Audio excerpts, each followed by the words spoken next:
బాధించు వారికి న్యాయం తీర్చువాడైన దేవునికి యుగములకు స్తుతి కలుగును కాక. మీ అందరికీ నా శుభములు. ఈ రోజు మన ధ్యానం లూకా సువార్త 11వ అధ్యాయం 5 నుండి 13 వచనాల వరకు ఒకసారి చదువుదామా. మరియు ఆయన వారితో ఇట్లా, నేను మీలో ఎవరికైనా ఒక స్నేహితుడుండగా అతడు రాత్రి వేళ ఆ స్నేహితుని యొద్దకు వెళ్లి, స్నేహితుడా, నాకు 3 రొట్టెలు బదులిమ్ము. నా స్నేహితుడు ప్రయాణం చేయుచు మార్గంలో నా యొద్దకు వచ్చి ఉన్నాడు. అతని పెట్టుటకు నా యొద్ద ఏమీ లేదని అతనితో చెప్పినడలా, అతడు లోపలనే ఉండి, నన్ను తొందర పెట్టవద్దు, తలుపు వేసిన్నది, నా చిన్నపిల్లలు నాతో కూడా పండుకుని ఉన్నారు, నేను లేచి ఇయ్యలేనని చెప్పునా.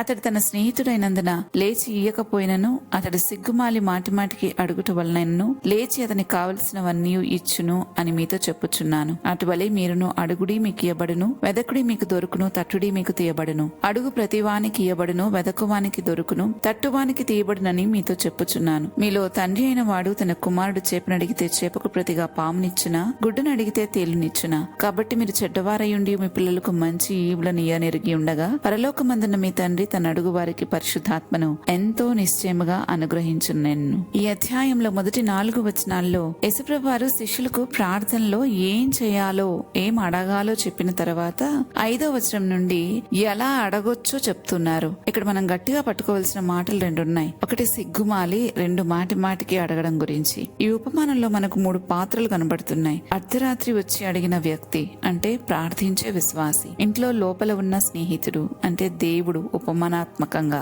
ఆకలితో వచ్చిన ప్రయాణికుడు అంటే మన అవసరం, మన బాధ, మన పరిస్థితి. దేవుడు ఈ ఉపమానంలో తండ్రిగా, ఒక మంచి స్నేహితునిగా వర్ణించబడ్డారు. దేవునితో మన సంబంధం ఎంత సన్నిహితంగా ఉండొచ్చో చూపిస్తున్నారు. సిగ్గుమాలి మాటిమాటికి అడగడాని గురించి గ్రీకులో సిగ్గుపడని ధైర్యం, వెనక్కి తగ్గని పట్టుదల, మనకున్న సంబంధాన్ని బట్టి కలిగే ధైర్యం అని అర్థం ఇచ్చే పదాన్ని వాడారు. ఉదాహరణకి మనమైతే ఏ అపరిచితుని ఇంటికి వెళ్లి అర్ధరాత్రి పూట తలుపు కొట్టాం కదా, కానీ స్నేహితుడి ఇంటి తలుపు అయితే నిస్సందేహంగా కొడతాం. మాటి మాటికి అడగమనటంలో ఉన్న దేవుని ఉద్దేశం ఏంటంటే, దేవునితో మన సంబంధం బలపడుతుంది. ఆయనపై మనకెంత నమ్మకం ఉందో మనం ఆ విషయాన్ని ప్రభుకి తెలియజేసిన వారం అవుతాం. అప్పుడు ఆయన ఏదైనా మనం అడిగింది ఇవ్వబద్ధుడై ఉంటారు. హెబ్రీయులకు రాసిన పత్రిక 11వ అధ్యాయం 6వ వచనంలో, విశ్వాసం లేకుండా దేవునికి ఇష్టడై ఉంట అసాధ్యము, దేవుని యొద్దకు వచ్చువాడు ఆయన ఉన్నాడనియు తన్ను వెదకు వారికి ఫలము దయచేవాడనియు నమ్మవలెను గదా అని రాయబడింది. కాబట్టి మనం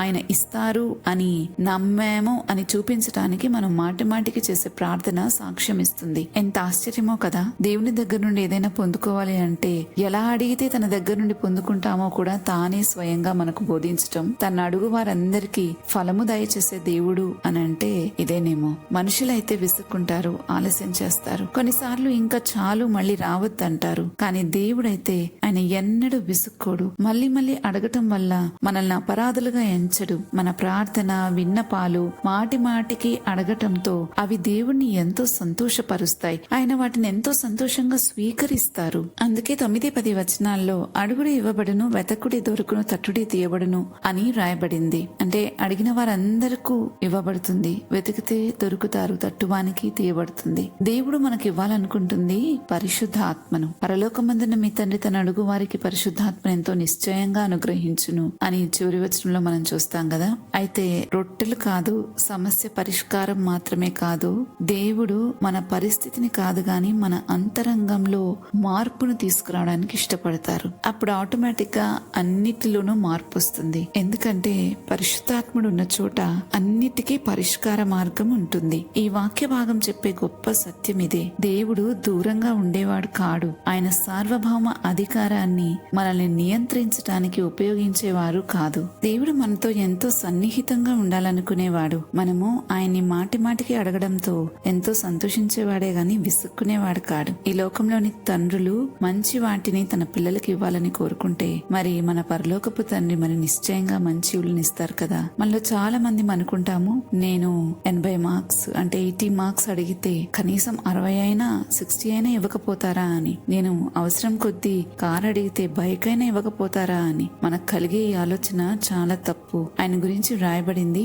ఆయన అడుగు వాటి కంటే ఊహించు వాటి కంటే అత్యధికంగా ఇచ్చే దేవుడు అని. ఎఫెసీయులకు రాసిన పత్రిక 3వ అధ్యాయం 21వ వచనంలో ఆయనని గురించి సరైన అవగాహన ఉంటే కరెక్ట్ గా అడుగుతాం, లేకపోతే ఇలా అపోహలో పడతాం. ఇంకొకటి గుర్తుపెట్టుకోవాలి, మన నమ్మిక చొప్పున మనకు జరుగుతుంది అని. మత్తయి సువార్త 9వ అధ్యాయం 29వ వచనంలో స్పష్టంగా తెలియచేయబడింది ఈ విషయం. కాబట్టి ఆయన గురించి మనం ఏది నమ్ముతామో అదే మన జీవితంలో జరుగుతుంది. ఇది యూనివర్సల్ ప్రిన్సిపల్, అందరికీ వర్తిస్తుంది. కాబట్టి దేవుని గురించి ఏమి నమ్ముతున్నామో జాగ్రత్తగా ఉండాలి. ఈ విధంగా ప్రార్థన ద్వారా దేవునితో మన బంధం దృఢపరచబడుతుంది. ఇంకా పరిశుద్ధాత్మ ద్వారా ఇంకా మెరుగైన జీవితాన్ని జీవించగలుగుతాం. మన క్వాలిటీ ఆఫ్ లైఫ్ పెరుగుతుంది. మనం అడిగాం కదా అని, మనం వేడుకుంటున్నామని అప్పటికప్పుడు ఏదో తాత్కాలికమైన పరిష్కారాన్ని దేవుడు ఇవ్వరు, కానీ శాశ్వతమైన పరిష్కార మార్గాన్ని ప్రభు చూపిస్తారు.